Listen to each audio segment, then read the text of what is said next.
자, 그가 만드신 바라라는 제목으로 하나님 말씀 증거하도록 하겠습니다.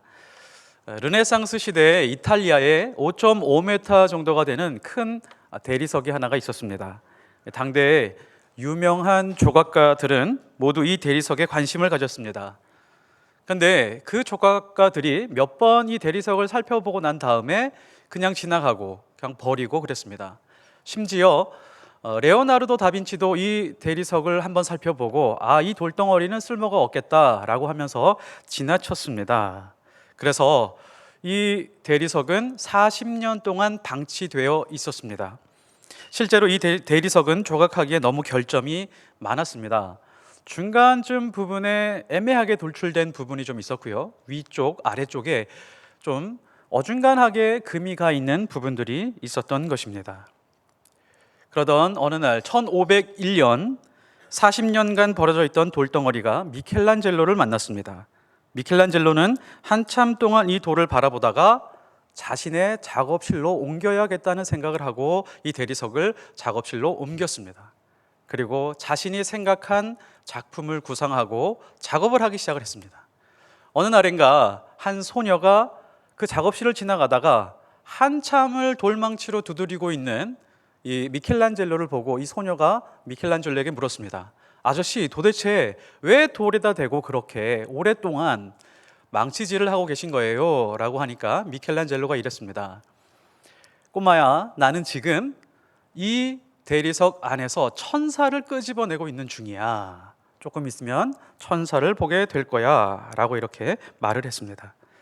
미켈란젤로는 이 대리석에 애매하게 돌출된 부위를 남성의 생식기로 조각을 했고요. 대리석 윗부분에 어중간하게 금이 난 부분들은 남성의 표정으로 조각하기 시작을 했습니다.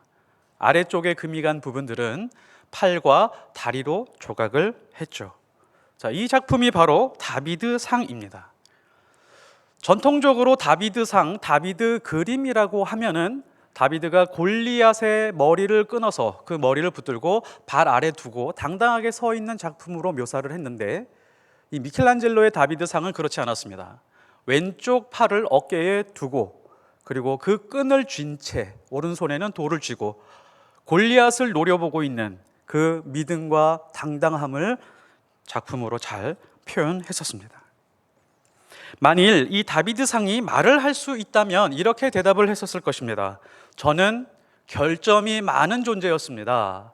40년간 심지어 방치된 존재였습니다. 그러나 미켈란젤로를 만나서 이렇게 멋진 다비드상으로 탄생할 수 있었습니다 라고 말을 했을 것입니다. 세상 사람들이 우리에게 당신은 어떤 사람입니까? 라고 이렇게 질문하면 우리는 주저하지 않고 이렇게 대답을 합니다. 우리는 그가 만드신 바라 라고 대답을 합니다. 이 말씀은 위대한 진리를 선포하고 있습니다. 다비드상이 스스로 다비드상으로 만들어질 수 없었던 것처럼 우리 자신 스스로도 내 자신을 만들어갈 수 없는 존재다라고 이렇게 선포하고 있는 것입니다.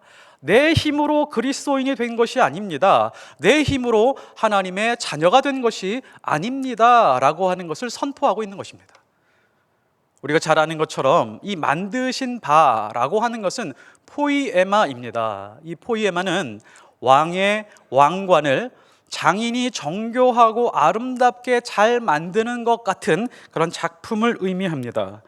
포이에마에서 포임, 시라고 하는 단어가 발생을 했습니다. 각자 한 사람 한 사람 매우 특별한 존재로 만들어졌다라고 하는 것이죠. 그러나 아주 중요한 부분이 있습니다. 오늘 말씀의 가장 중요한 초점은 포이에마가 아닙니다. 만들어진 바, 만드신 바가 아닙니다. 그것은 무엇이냐면 초점이 작가에게 있다는 것입니다.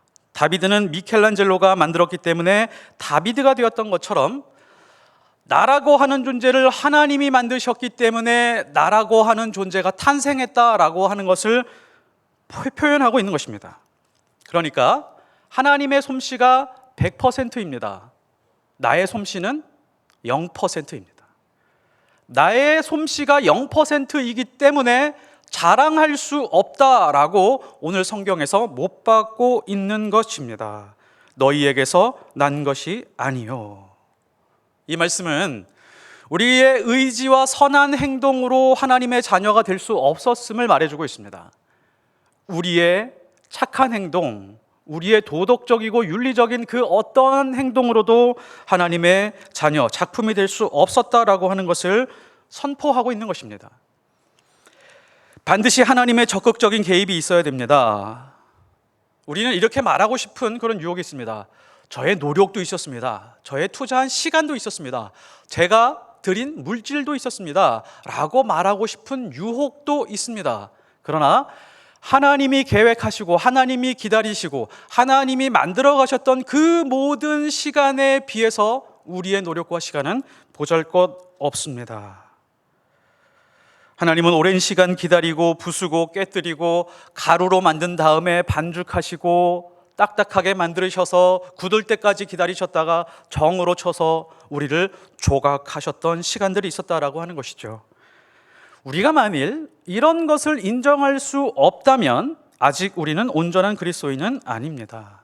우리의 행동과 노력이 있다면 오직 하나님께서 우리에게 주신 은혜와 긍휼과 자비에 대한 반응일 뿐입니다. 우리는 무의식 중에 하나님이 수동적인 분이라고 믿을 때가 많이 있습니다. 하나님은 어디 계시냐? 하늘에 계신 분이다. 그래서 성전으로 들어가서 성전문을 강하게 두드려야 겨우 하나님께서 우리의 기도를 들을 수 있는 분이다 라고 생각하는 때가 많이 있다는 것이죠. 그래서 우리는 이렇게 훈련을 받았습니다. 하늘의 보좌를 움직이는 기도를 하라. 이 말은 무슨 얘기죠? 하나님은 마치 돌부처 같은 분이시다. 보좌까지 흔들어야 겨우 우리의 소리를 들을 수 있는 분으로 그렇게 생각하고 있었던 것입니다. 부흥회 때 이런 설교도 들은 적이 있습니다. 하나님의 멱살을 쥐고 흔들어라. 창자가 끊어질 때까지 하나님 앞에 부르짖어라 라고 하는 신앙 교육을 받은 적이 있습니다. 이게 뭐죠? 하나님을 비인격적인 존재로 상정하고 있었던 것입니다.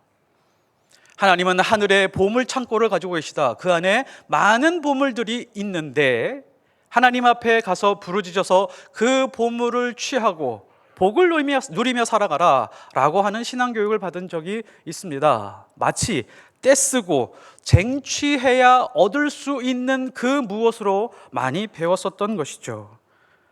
지극정성, 지성이면 감천이니까 매일 땅 7바퀴씩 돌아봐라. 그럼 땅이 흔들리고 하나님의 역사가 일어날 것이다 라고 외치는 소리를 많이 들었었습니다.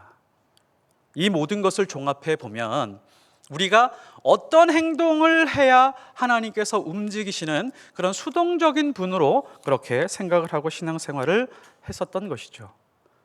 그러나 이렇게 생각하고 신앙생활하는 것은 정확히 기독교와 충돌하는 것입니다. 성경이 말하는 것과 충돌하는 것입니다. 성경은 기독교를요 전적으로 하나님의 행동이라고 선포하고 있습니다. 태초에 하나님이 천지를 창조하셨습니다. 세상을 만드셨습니다. 인간을 만드셨습니다. 그러나 인간이 범죄해서 하나님을 떠났습니다. 그 다음부터 하나님은 끊임없이 인간의 뒤를 쫓아가기 시작을 하셨습니다. 아브라함을 세운 분도 하나님이시고 왕을 세운 분도 하나님이시고 선지자들을 부르신 분도 하나님이십니다. 방주와 성막과 성전을 짓는 것도 구체적으로 가르쳐 주신 분도 하나님이십니다. 때가 차서 이집트를 탈출하게 하신 분도 하나님이시고요. 우리가 이 땅에서 한 번도 요청한 적이 없는데 아들을 보내시기 위해서 계획하시고 보내신 분도 하나님이십니다. 교회를 세우신 분도 하나님이시죠. 우리가 제사를 잘 드려서 혹은 예배를 잘 드려서 어느 정도 수준에 오르니까 아들을 보내신 것이 아닙니다. 우리가 아직 죄인 되었을 때 가장 비참한 순간에 본질상 진노의 자녀에 이르렀을 때 그때 하나님께서 가장 적극적으로 행동을 하셨던 것입니다. 그러므로 그가 만드신 바라고 하는 말씀은 무엇을 드러내느냐면 하나님은 절대 수동적인 분이 아니시다, 흔들어야 깨어나는 분이 아니시다라고 하는 것을 우리에게 말해주고 있습니다. 적극적인 하나님을 드러내는 것입니다. 성경은 하나님을 어떤 위대한 작업실에 계신 분으로 묘사하고 있습니다. 구약도 그렇고 신약도 그렇습니다. 이사야서 64장 8절, 그러나 여호와여 이제 주는 우리 아버지시니이다. 우리는 진흙이요 주는 토기장이시니 우리는 다 주의 손으로 지으신 것이니이다. 로마서 9장 21절, 토기장이가 진흙 한 덩이로 하나는 귀히 쓸 것을, 하나는 천히 쓸 그릇을 만들 권한이 없느냐. 한 덩어리의 진흙이 있습니다. 토기장이는 발끝까지 내려오는 치마를 입고 선반 위에 이 진흙을 올려놓은 다음에 반죽을 시작을 합니다. 그리고 오랜 시간이 걸려서 여러 모양의 종류로 그릇을 만들기 시작을 합니다. 반죽하고 빚고 깎아서 돌출 부분이나 금이 가고 상처난 부분이 있으면 세밀하게 잘 잘라서 다듬어서 작품으로 만드시는 분이 바로 하나님이십니다. 또 하나 놓쳐서는 안 되는 것이, 하나님은 한 번 작품을 만드시고자 계획하시면 절대로 포기하지 않으신다는 것입니다. 한번 이런 생각을 해봤으면 좋겠습니다. 토기장이가 있고 진흙이 있는데 진흙에게 인격이 있다라고 한번 생각해 보겠습니다. 이 진흙이 인격이 있는 거예요. 그래서 토기장이가 열심히 반죽하고 물을 부어서 반죽하고 비져가고 있는데, 토기장이가 만드는 것이 무엇을 만드는지 모르니까 진흙이 답답한 겁니다. 언제 만들어지는 거지? 도대체 나는 무엇이 되려고 하는 것이지? 언제 끝나는 거야? 나는 자유가 없어. 너무 답답해. 이 작업실을 벗어나고 싶어 라고 하는 생각을 가지고 그 작업 선반 위를 뛰쳐나가면 어떻게 될까요? 포기하지 않으시는 분은 그 진흙을 추적할 것이고, 또 다시 선반에 올려놓을 것이고, 또 튀어나갈 것이고, 이런 시간이 계속해서 반복이 되면 작품으로 만들어지는 시간은 오래 걸리게 될 것입니다. 잘 참았다라고 치겠습니다. 그런데 어느 정도 그릇이 완성된 것 같은데 반드시 토기장이는 그릇에게 뜨거운 맛을 보여줍니다. 도기 안에 집어넣고 뜨겁게 달궈서 완전한 그릇이 될 때까지 기다리고 있죠. 그때 토기는 이렇게 생각할 것입니다. 진흙은 이렇게 생각할 것입니다. 나 버려진 거 아니야? 하나님은 지금 문 닫아놓고 뭐 하시는 거지? 라고 생각할 수 있습니다. 아니요, 하나님은 절대로 버리지 않으셨습니다. 잘 구워지기를 기다리고 계신 것입니다. 진흙이, 그릇이 오해하고 있는 것이죠. 출애굽기 3장에 하나님은 떨기나무 가운데 모세를 불렀습니다. 그리고 모세에게 말을 합니다. 무슨 얘기를 하냐면, 이집트에 있는 내 백성들의 괴로움과 학대와 고통을 내가 보았다. 자, 이게요, 짧은 말이지만 굉장히 큰 의미를 가지고 있습니다. 창세기와 출애굽기 사이 그 한 장 차이에서요, 몇 년이 지나고 있는지 아십니까? 400년이 지나고 있습니다. 400년 동안 하나님은 한결같이 시선을 놓치지 않고 이스라엘 백성들을 보고 있었다라고 하는 것입니다. 그리고 모세에게 알려주죠. 가나안 땅으로 이집트에 있는 노예를 탈출시켜서 내가 나가겠다라고 하는 계획을 알려줍니다. 그때 모세가 질문을 합니다. 여태껏 뭐 하고 계시다가 지금 와서 그런 말씀을 하십니까? 당신은 누구십니까? 왜 일을 이렇게 하고 계십니까? 라고 말은 안 했지만 이러한 의미를 가지고 하나님 앞에 질문을 했습니다. 당신의 이름은 무엇입니까? 제가 이집트에 들어가서 이스라엘 백성을 데리고 나올 텐데 이집트 사람들이 당신의 하나님의 이름이 무엇이냐라고 물으면 제가 뭐라고 대답을 해야겠습니까? 라고 하는 의미입니다. 왜 400년간 뭐 하시다가 이제 나타나셨습니까? 40년 전에 저는 이스라엘 백성을 위해서 분연히 일어나서 울분을 가지고 일어나서 이스라엘 백성을 대표해서 내가 백성을 위해서 무언가 하려고 사람을 쳐서 죽일 때 그때 하나님은 뭐 하고 계셨습니까? 라고 하는 그 마음이 모세에게 있습니다. 모세는 이 질문을 할 만하죠. 그때 하나님이 모세에게 대답을 했습니다. 나는 스스로 있는 자다. 그리고 부연 설명을 한 번 더 해줍니다.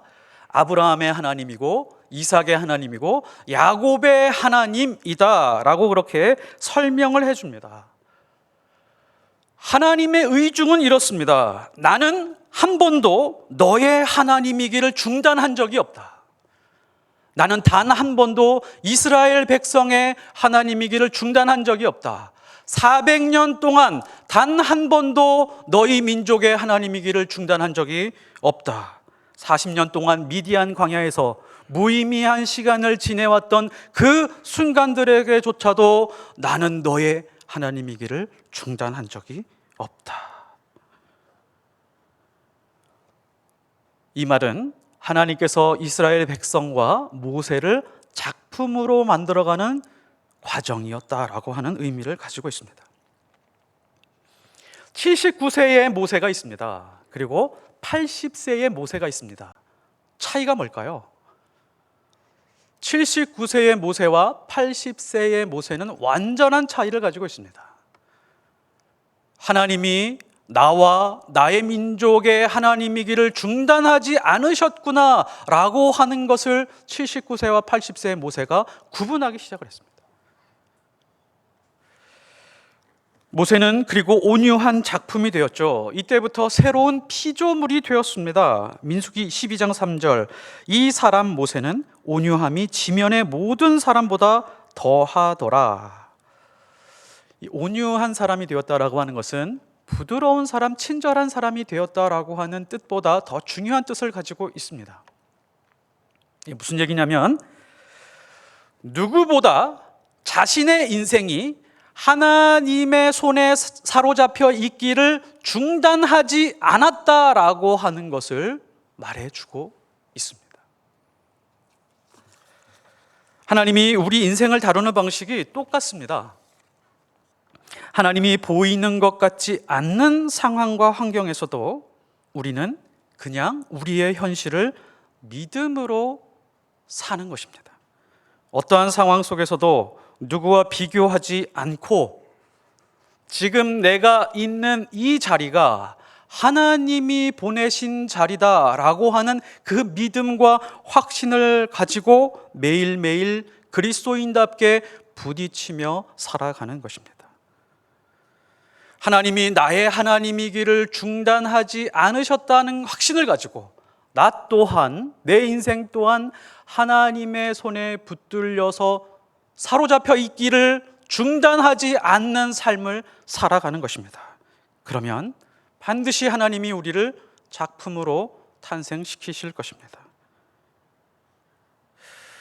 우리의 할 일을 조금 더 구체적으로 살펴보겠습니다. 지금 살아가는 모든 환경을 믿음으로 수용하는 것입니다.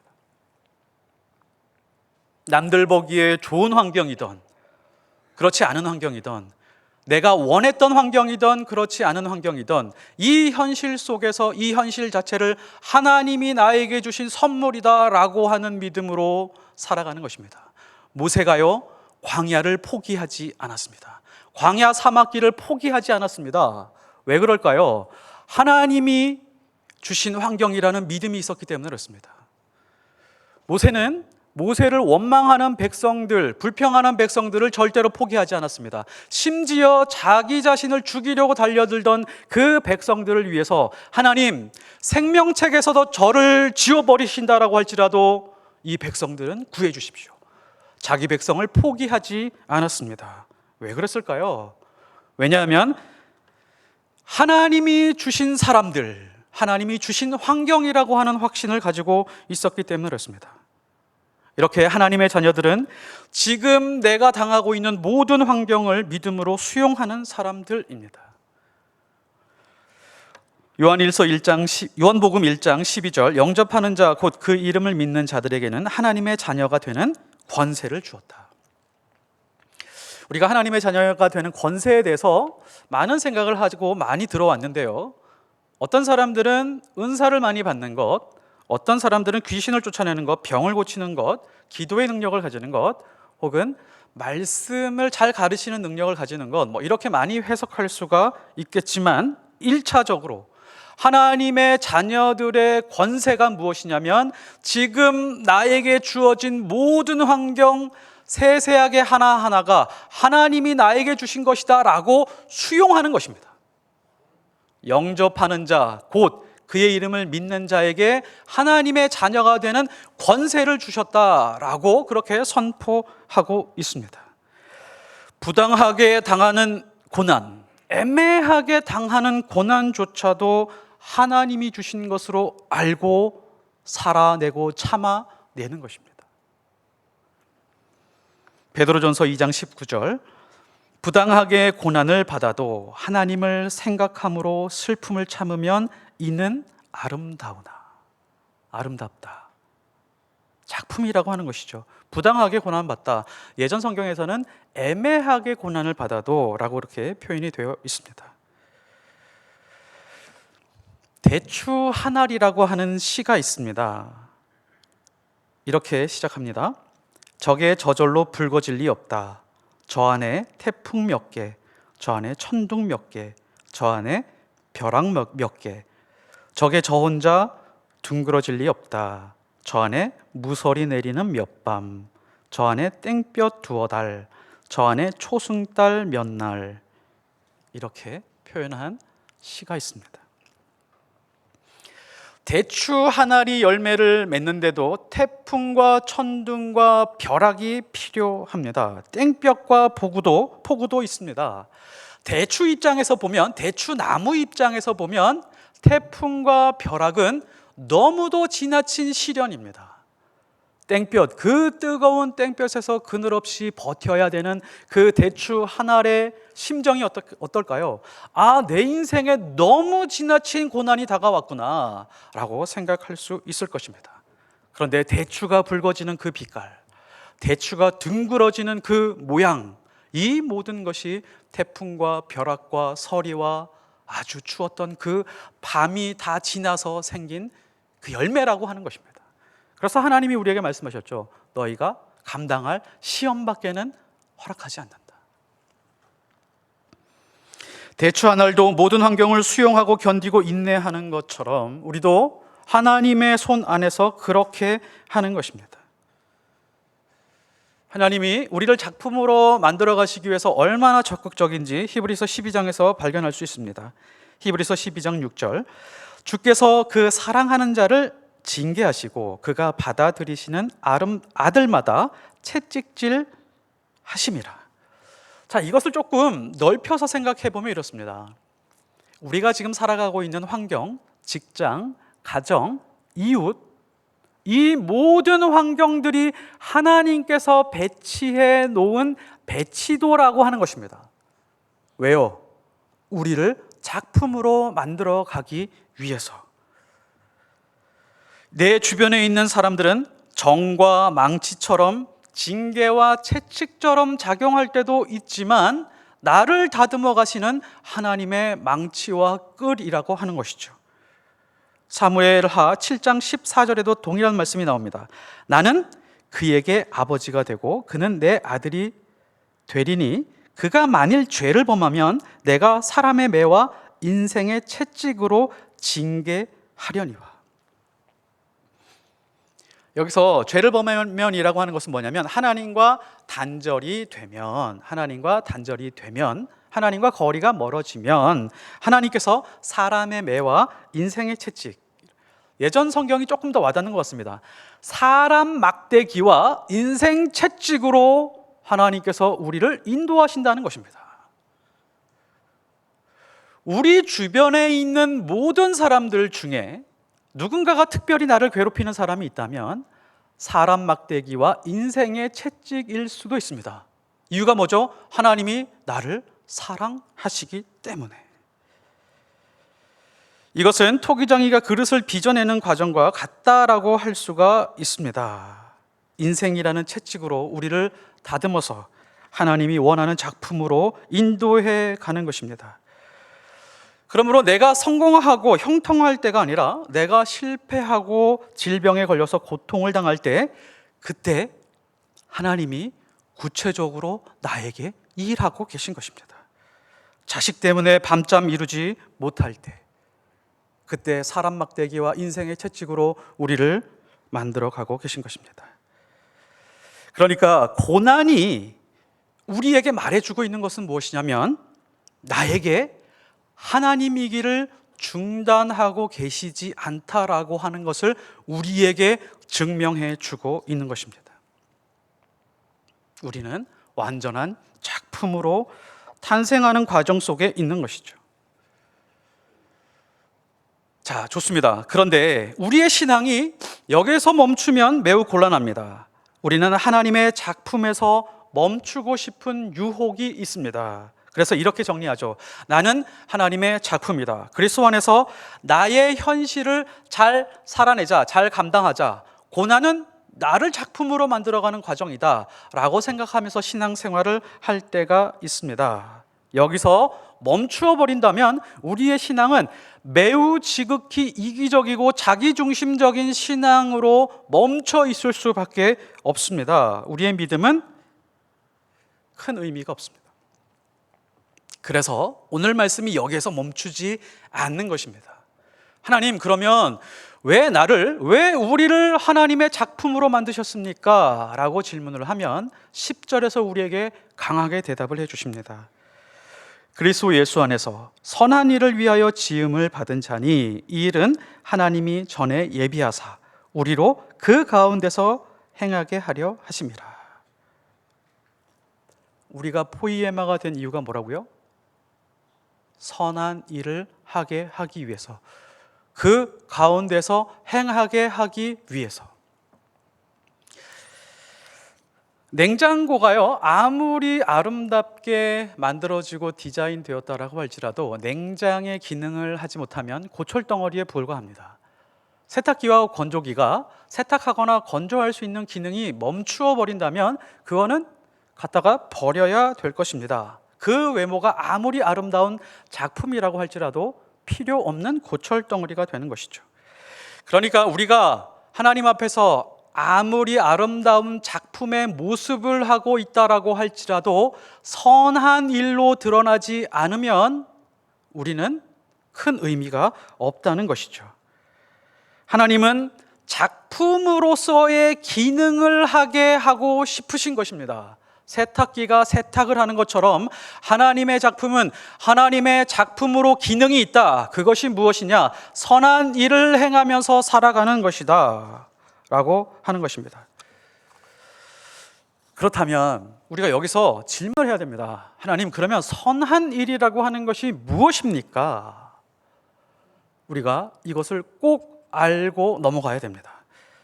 갈라디아서 4장 19절, 나의 자녀들아 너희 속에 그리스도의 형상을 이루기까지 다시 너희를 위하여 해산하는 수고를 하노라. 자, 이 말씀은요, 두 가지로 받아들일 수 있습니다. 이 두 가지로 분명히 우리 중에 대부분의 사람들은 받아들이게 될 것입니다. 나의 자녀들아 너희 속에 그리스도의 형상을 이루기까지 다시 너희를 위하여 해산하는 수고를 하노라. 첫 번째, 이렇게 받아들이는 분들이 계십니다. 내가 하나님의 작품이기 때문에 내 안에 하나님의 형상을 회복해야겠구나. 성경 공부도 열심히 하고 기도 생활도 열심히 하고 말씀대로 잘 살아가야겠구나 라고 하는 사람이 한 부류가 있을 것입니다. 또 한 부류는 바울에게 주목을 합니다. 바울이 지금 어떻게 하고 있냐면 갈라디아 교인들을 바라보면서 해산의 수고를 하고 있는 거예요. 바울이 갈라디아 사람들이 하나님의 형상으로 회복될 때까지 수고하는 그 모습을 바라보고 저 모습이구나 라고 생각하고 그 해산의 수고를 하고 싶다는 소망이 일어나는 사람들이 있을 것입니다. 하나님이 원하는 이 땅에서의 가장 선한 일이 바로 이것입니다. 다른 사람들, 하나님을 알지 못하는 사람들이 예수를 만나서 예수 그리스도 안에서 그리스도의 형상으로 회복될 때까지 무언가 고통을 감내해 가면서 수고하는 것, 이것이 이 땅에서 하나님이 작품으로서 원하는 최고로 선한 일입니다. 우리가 이웃에게 친절한 거, 우리 이웃을 돌보는 거 다 중요합니다. 그러나 지금 바울이 하고 있는 이 해산의 수고가 이 땅에서 우리가 가질 수 있는 최고의 선한 일이라고 하는 것을 성경이 우리에게 보여주고 있습니다. 왜 그럴까요? 지금 바울이 하고 있는 이 수고 자체가 그리스도의 형상입니다. 맞습니까? 왜요? 예수 그리스도는 십자가를 지고 하나님을 알지 못하는 사람들이 구원받도록 자기 희생을 감내하고 피를 흘리고 면류관을 쓰고 창에 찔림을 받았죠. 이게 예수 그리스도의 형상입니다. 이와 똑같은 구조를 가지고 우리도 또한 하나님을 알지 못하는 사람들이 예수 그리스도를 만나게 하고 그 사람들이 예수 그리스도를 따라갈 수 있도록 수고하는 것, 이게 바로 그리스도의 형상이 우리 안에 있다라고 하는 것을 증명해 주고 있습니다. 이것이 하나님의 눈에 가장 선한 일입니다. 하나님이 우리를 작품으로 만드신 이유와 목적입니다. 1876년 미국 보스턴의 한 보호소에 애니라고 하는 소녀가 수용이 되었습니다. 이 애니라고 하는 소녀는 5살에 어머니를 잃고요, 트라코마라고 하는 이 바이러스에 감염이 되어서 시력을 잃게 되었습니다. 8살이 되자 어머니가 죽었을 뿐만이 아니라 아버지는 알코올 중독자가 되어가는 것을 목격했습니다. 그리고 아버지가 자식들을 키울 수 없으니까 애니라고 하는 소녀와 동생을 보호소에 맡겨버렸습니다. 얼마 후 동생 지미가 죽었습니다. 너무 큰 충격을 받은 나머지 이 애니라고 하는 소녀가 정신 이상 증세를 보이기 시작을 했습니다. 사람들이 말을 걸거나 만지기만 하면 괴성을 지르면서 성질을 내서 독방에 갇혀버렸습니다. 그래서 이 독방에서 짐승처럼 생활을 하고 있을 때, 누구도 돌보지 않고 버려진 존재로 살아가고 있을 때, 로라라고 하는 정신병원에서 간호사를 했던 그 할머니가 찾아와서 내가 저 아이와 함께 하고 싶다라고 그렇게 했습니다. 그래서 보호소에서는 너무 잘 됐다라고 하면서 이 로라라고 하는 할머니가 이 애니를 전담하도록 도와주었습니다. 이 로라 할머니는 이 애니를 치료하려고 들지는 않았고, 내가 하나님의 사랑으로 친구가 되어 주어야겠다라고 생각을 했습니다. 그래서 매일 간식을 가져가고 책을 가져가서 책을 읽어주고 간식을 나누어 줬습니다. 몇 달 동안 그렇게 했지만 애니는 반응이 전혀 없었습니다. 그래도 이 로라 할머니는 포기하지 않고 매일매일 가서 책을 읽어주고 문 앞에 손을 대고 기도를 해주었습니다. 몇 달이 지나서 간식을 가지고 간 그 그릇에서 초콜릿 하나가 사라졌습니다. 로라 할머니는 너무너무 기뻤습니다. 희망이 보이기 시작을 했구나 라고 하면서 매일매일 찾아가서 기도해주고 책을 읽어주고 대화를 하고 그렇게 시도한 나머지 급격하게 치료가 되어서 2년 만에 회복이 되었습니다. 그리고 정상인 판정을 받았고요, 시각장애인 학교에 입학을 했습니다. 그리고 교회도 다니게 되었습니다.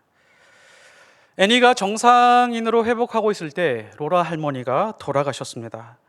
로라 할머니가 자신에게 애니에게 심어준 희망과 그 믿음을 가지고 열심히 살아야겠다라고 생각을 했습니다. 그리고 한 신문사의 도움으로 시각 교정 수술을 받게 되고 시력도 회복하게 되었습니다. 애니는 결심을 했습니다. 로라 할머니로부터 받은 그 사랑을 나도 누군가에게 되돌려 줘야겠다라고 하는 생각으로 인생을 살기로 결심을 했습니다. 애니는 21살이 되었습니다. 신문 광고를 봤습니다.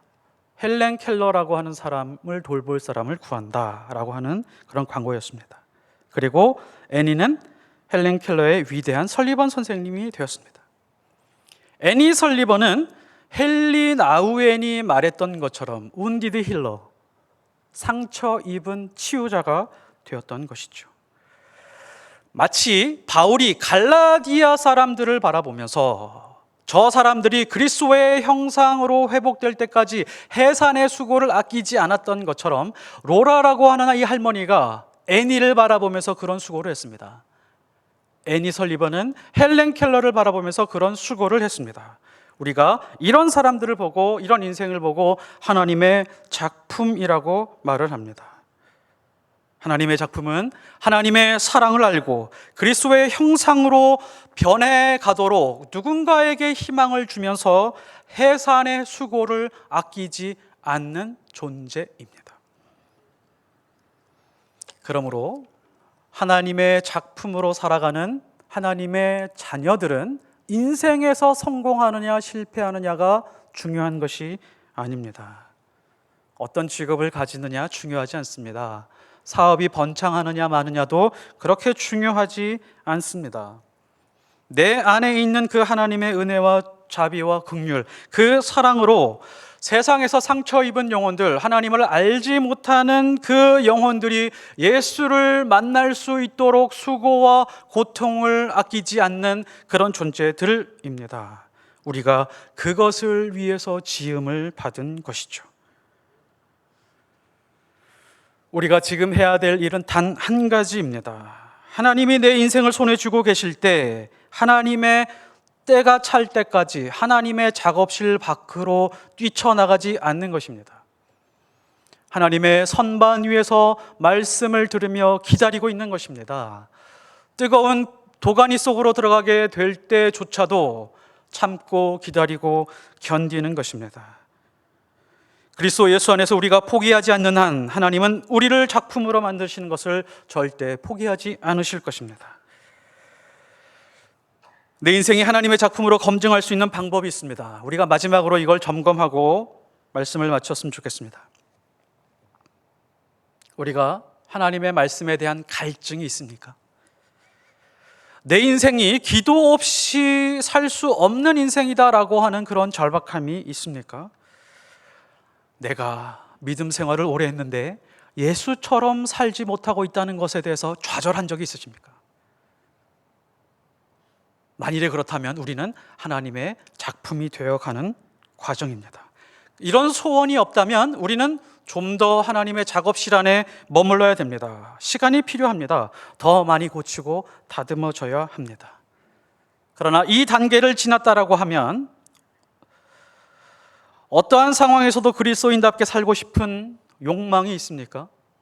혹은 선하는 일을 위해서 쓰임받고자 하는 마음이 강하게 일어나고 계시나요?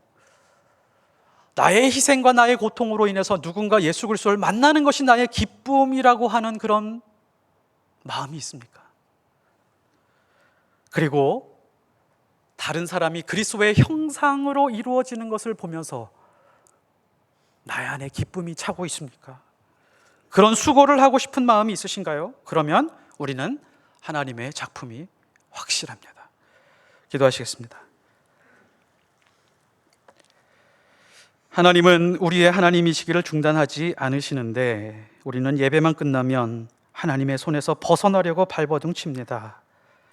하나님의 손 안에서 그리스도 예수 안에서 우리의 현실을 살아내게 하시고 하나님의 작품으로 선한 일을 꿈꾸게 하옵소서.